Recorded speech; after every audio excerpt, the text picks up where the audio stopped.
Shalom అందరికీ. మునుపటి ఎపిసోడ్లో మనం తల్మూద్ అంటే ఏమిటో తెలుసుకున్నాం. అయితే దానికి మించిన విషయాన్ని ఇప్పుడు నేర్చుకోబోతున్నాం. అదేమిటి? మనము చూసే ఈ ప్రపంచం కేవలం బాహ్య రూపమైన పొరను మాత్రమే చూస్తే ఎలా ఉంటుంది?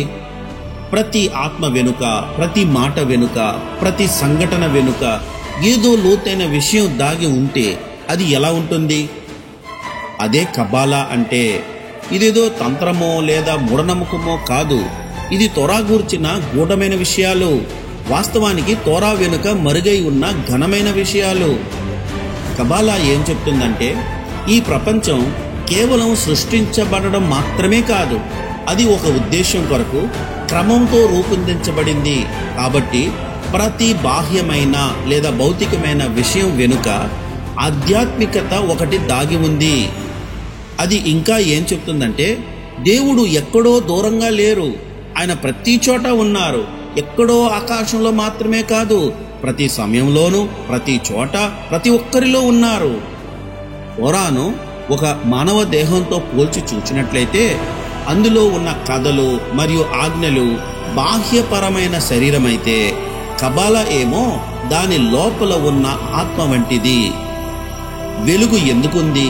మనము ప్రేమను ఎందుకు అనుభూతి చెందుతున్నాం? ఎందుకు మనం బాధపడుతున్నాం? ఈ ప్రపంచం నుండి దేవుడు ఏమి కోరుకుంటున్నారు అని ఇట్టి వివిధ ప్రశ్నలు కబాలా వేస్తుంది. అటు తర్వాత కొన్ని సంకేతముల ద్వారా, సంఖ్యల ద్వారా మరియు హీబ్రూ అక్షరాల ద్వారా, లోతైన ఆలోచనల ద్వారా మన జీవితానికి సంబంధించిన క్లిష్టమైన ప్రశ్నలకు ఆధ్యాత్మికమైన సమాధానములను కూడా కబాలా ఇస్తుంది. ఇది స్ఫెరో గురించి కూడా మాట్లాడుతుంది. అనగా దేవుడు ప్రపంచంతో సంభాషించే 10 మార్గములను గూర్చి చెబుతుంది. అలాగే ఎయిన్సోఫ్ గురించి కూడా.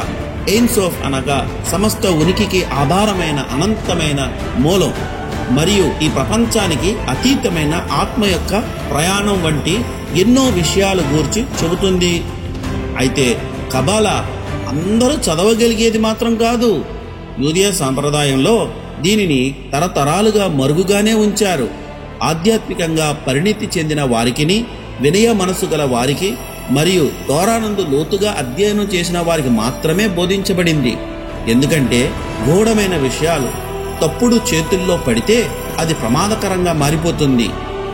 ప్రస్తుత కాలంలో కబాలాలోని కొన్ని భాగాలైతే తెరవబడ్డాయి. అవేవనగా దేవుని అందరి భయభక్తులు ఎలా కలిగి ఉండాలి, దేవుని యెడల మనం ప్రేమను ఎలా మేల్కొల్పుకోవాలి లాంటివి. కాబట్టి ఇదేదో కథల పుస్తకంలా చదివే పుస్తకం లాంటిది కాదు. ఇది పండితుల యొక్క మార్గదర్శకత్వంలోనే అభ్యసించగలిగే ఒక పుస్తకం. ఇట్టి లోతైన కబాలా రహస్యాలు యూదులు కూడా సాధారణంగా చదవడానికి లేదు. అయితే దేవుని ఏకత్వం గురించి, జీవితం యొక్క పరమార్థం గురించి, సృష్టి అందు ఉన్న ఆధ్యాత్మిక సౌందర్యం గురించిన గొప్ప సత్యాలను గౌరవం మరియు సరళతతో బోధించినప్పుడు వాటిని అందరితో పంచుకొనవచ్చును. ఎందుకంటే కబాలా ఒక జనానికి లేదా ఒక దేశానికి చెందినది కాదు, ఇది దేవుని నుండి వచ్చినది. Thank you. షలోమ్.